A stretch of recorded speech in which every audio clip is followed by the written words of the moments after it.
भैया कोई कहानी सुनाओ ना। ठीक है, मैं तुमको कहानी सुनाऊंगा। कहानी सुनने के बाद तुमको इस चैनल को सब्सक्राइब करना पड़ेगा। तो सुनो कहानी। कमाल की बात कही है कि हम इंसानों के दिमाग में दो घोड़े हमेशा दौड़ते हैं, पहला पॉजिटिव वाला, दूसरा नेगेटिव वाला, और आखिरी में वही घोड़ा जीतता है जिसे खुराक सबसे अच्छी दी जाती है। नमस्ते दोस्तों, मेरा नाम है आरजे कार्तिक और आपके लिए एक छोटी सी कहानी। ये कहानी एक लड़के की जो अपने घर के बाहर बैठ करके छाती पीट पीट करके रो रहा था, अपने भाग्य को कोस रहा था कि कैसा भाग्य है, मेरे पिताजी इतना पैसा छोड़ करके गए और सारा खत्म हो गया। इसके पिताजी इसके लिए बहुत सारा पैसा छोड़ के गए थे, लेकिन सारा इसने उड़ा दिया।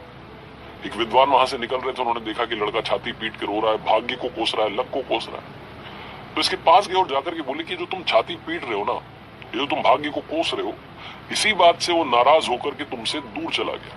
अब तुम जाओ, उसकी तलाश में उसे लेकर के आओ। जब वो तुम्हारी जिंदगी में वापस आएगा तो तुम्हारी जिंदगी में खुशियां, पैसा सब वापस आ जाएगा। लड़का हंसने लगा कि क्या पागल जैसी बात है, भाग्य दूर चला गया, उसे लेकर के आओ। हंसने लगा और इग्नोर कर दिया। रात में जब सोया तो इसे सपना आया कि एक भाग्य जैसा आदमी ऊंचे पहाड़ की चोटी पर से इसकी छाती पर कूदा और इसकी छाती पीटने लगा, इसको कोसने लगा, ठीक वैसे जैसे कि दिन में कर रहा था। घबरा करके इसकी नींद खुल गई और इसे एक बात समझ में आ गई कि भाग्य तो है और वो पहाड़ की चोटी पर रहता है, तो मुझे वो ऊंचे पहाड़ की चोटी ढूंढनी है, वहां जाकर के भाग्य को वापस लेकर के आना है, ताकि मेरी जिंदगी में पैसा वापस आए, खुशियां वापस आए। यात्रा पर निकल गया। जब निकला तो इसे सबसे पहले एक छोटी पहाड़ी दिखाई दी जिसकी चोटी पर शेर बैठा था। उस शेर से बचता बचाता, डरता हुआ दूर निकलने लगा।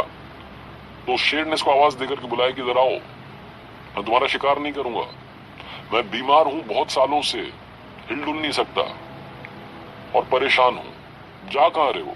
तो इस लड़के ने बताया कि वहां पहाड़ की चोटी पर जा रहा हूं, वहां भाग्य रहता है, उसे लेकर के आऊंगा ताकि मेरी जिंदगी में खुशियां आए। तो शेर ने कहा कि जब जा ही रहे हो और तुम्हें अगर तुम्हारा भाग्य मिल जाए तो उससे मेरे एक सवाल का जवाब लेकर के आना, मैं तुम्हें इनाम दूंगा। तो लड़का कहता है कि क्या सवाल है? तो शेर कहता है मेरी इस बीमारी का इलाज पूछ करके आ जाओ, तुम्हें तुम्हारा मन चाहा इनाम मिल जाएगा। लड़का कहता है ठीक है ठीक है। आगे बढ़ जाता है। आगे बढ़ता है तो देखता है कि एक झरने के पास में फलों का बगीचा था। भूख लगाती है इसे, झरने के वहां जाता है, हाथ पैर धोता है, उसके बाद बगीचे में पहुंचता है, फल तोड़ता है, खाने लगता है। जैसे ही खाता है थूक देता है, कड़वा फल था, मुंह बिगाड़ लेता है कि कैसा स्वाद था। जब ये मुंह बिगाड़ रहा होता है तभी उस फल के बगीचे का मालिक आ जाता है। वो बोलता है हाँ भैया ऐसा ही होता है, जो भी आता है वो यही करता है, सारे कड़वे फल है इसमें, कोई सा भी आप तोड़ कर खा लो, सारे कड़वे, मैं तो खुद परेशान हो गया हूँ, वैसे आप जा कहां रहे? तो लड़का बताता है कि पहाड़ की चोटी पर जा रहा हूँ, मुझे मेरा भाग्य मिलेगा, उसे लेकर के आऊंगा, सारी बात बताता है। तो फल के बगीचे का मालिक कहता है कि काम करना, तुम्हारे भाग्य से पूछ लेना कि मेरे बगीचे के फल मीठे कैसे होंगे, मेरे सवाल का जवाब लेकर के आओगे तो तुम्हें बदले में इनाम मिलेगा। लड़का कहता है यार कोई इनाम दे रहा है, ठीक है ठीक है, ये कह करके चल देता है। उस पहाड़ की चोटी पर पहुंचने वाला होता है कि इसे एक सुंदर महल दिखाई देता है। ये सोचता है थोड़ा आराम कर लेते हैं, फिर पहुंच जाएंगे ऊपर। उस सुंदर महल में जाता है तो वहां एक सुंदर कन्या होती है। वो सुंदर कन्या कहती है कि मैं बड़ी परेशान हूँ, मेरे पास में इतना बड़ा महल है लेकिन उदास रहती हूँ, निराश रहती हूँ, जिंदगी में खुश नहीं हूँ, आप कहाँ जा रहे हैं? तो लड़का बताता है कि बस चोटी पर पहुंचने वाला हूँ, वहां भाग्य रहता है, उसे अपने साथ लेकर के आऊंगा और मेरी जिंदगी में खुशियां आएंगी। तो लड़की कहती है कि अपने भाग्य से आप मेरे सवाल का जवाब लेकर के आइएगा, मैं आपको इनाम दूंगी। लड़का कहता है आपका सवाल क्या है? तो लड़की कहती है बस यही पूछो कि मैं खुश कब होंगी। लड़का चला जाता है लड़की का सवाल लेकर के, उस फल के बगीचे के मालिक का सवाल लेकर के, शेर का सवाल लेकर के उस पहाड़ की चोटी पर पहुंचता है। और सरप्राइज की बात यह रहती है कि वहां पर वाकई में एक आदमी था जो कि भाग्य था। जाकर उसे प्रणाम करता है, कहता है कि महाराज मेरे साथ चलो, मेरी जिंदगी में से खुशियां चली गई हैं, पैसा चला गया है, मेरे साथ आ जाओ। उन तीनों के सवाल भी पूछ लेता है, उनके जवाब ले लेता है। फिर भाग्य कहता है आखिरी में कि सुनो, मैं तुम्हारे साथ नहीं आ सकता लेकिन तुम्हारे पीछे आ सकता हूँ, तुम जाओ, मैं तुम्हारे पीछे पीछे आ रहा हूँ। लड़का कहता है ठीक है चलो, ये भी ठीक है, आप आ जाना, लेकिन आना जरूर। ये कहकर के लड़का उतर आता है। सबसे पहले उस महल में जाता है, उस लड़की के सवाल का जवाब उसे देता है, उसके बाद फल के बगीचे मालिक को उसके सवाल का जवाब देता है, और आखिरी में वो जो शेर होता है, जो छोटी पहाड़ी की चोटी पर होता है, उसके पास जाता है। शेर पूछता है कि यात्रा कैसी रही? तो लड़का बताता है कि तुम्हारे अलावा दो और लोग थे जिनके सवाल थे, उनके जवाब लेकर के आया। तो शेर पूछता है कि क्या सवाल थे, क्या जवाब दिए तुम्हारे भाग्य ने। तो लड़का बताता है कि सबसे पहले, सबसे आखिरी में जो मुझे मिली थी, उनके सवाल का जवाब उन्हें दिया है। एक महल की मालकिन थी, सुंदर कन्या, और उनके सवाल का जवाब यह था कि जिस दिन वो मनचाहे लड़के से शादी कर लेंगी, उनकी जिंदगी में खुशियां आ जाएंगी। तो शेर कहता है कि तुम्हें उस लड़की ने इनाम दिया? तो लड़का कहता है कि हाँ, इनाम दिया। वो कह रही थी कि उसने मुझे शादी के लिए प्रपोज कर दिया और कहने लगी कि तुम मुझसे शादी कर लो, इनाम में तुम्हारा महल हो जाएगा, हम आराम से रहेंगे। तो शेर कहता है कि फिर तुमने क्या किया? तो लड़का कहता है कि क्या किया, मेरे पीछे मेरा भाग्य आ रहा है, मैं छोड़ छुड़ा के आ गया वो महल वेल, वहां से आगे आ गया।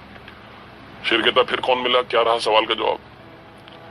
तो लड़का कहता है कि फल के बगीचे का मालिक था, वो कह रहा था कि उसके बगीचे में कड़वे फल आते हैं, और उसके सवाल का जवाब यह था कि वहां जो झरना है उसमें सोना छुपा है। अब वो बगीचे का मालिक या तो सोना हटा ले वहां से ताकि वो पानी साफ हो जाए और बगीचे के फल मीठे हो जाएं, या फिर दूसरे झरने से पानी लाकर के सिंचाई करे। तो शेर ने पूछा कि उस बगीचे के मालिक ने तुम्हें इनाम दिया? लड़के ने कहा हाँ, वो कह रहा था कि रुक जाओ थोड़ी देर, सोना मैं निकाल देता हूं वहां से, सोना तुम ले जाना, मेरे बगीचे में मीठे फल आने लगेंगे। तो शेर ने कहा कि तुमने क्या किया? लड़के ने कहा कि मैं तो छोड़ आया, मेरा भाग्य आ रहा है ना पीछे पीछे, मैं छोड़ के आ गया, कौन इंतजार करता। शेर ने पूछा कि मेरे सवाल का क्या जवाब मिला? लड़के ने कहा हाँ, आपके सवाल का जवाब मिला है। आपकी बीमारी पता है कब ठीक होगी? ये तब ठीक होगी जब आप दुनिया के सबसे मूर्ख व्यक्ति का सर खा लेंगे।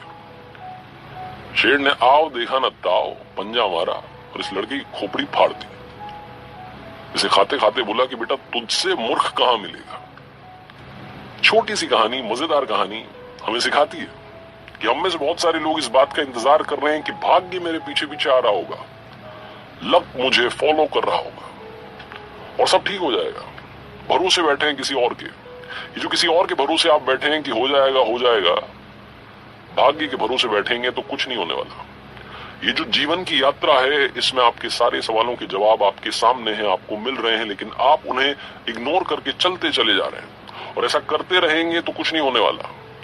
भाग्य के भरोसे मत बैठिए, क्या पता भाग्य आपके भरोसे बैठा हो। अपना जो भाग्य है वो खुद से बनाइए, अपने कर्मों से बनाइए। ये छोटी सी कहानी बस यही मैसेज देती है। एक बार फिर से आपसे कहूंगा, ऊपर वाले के आशीर्वाद के साथ, अपनी सच्ची मेहनत के साथ और अपनी फैमिली के प्यार के साथ कर दिखाओ कुछ ऐसा कि दुनिया करना चाहे आपके जैसा।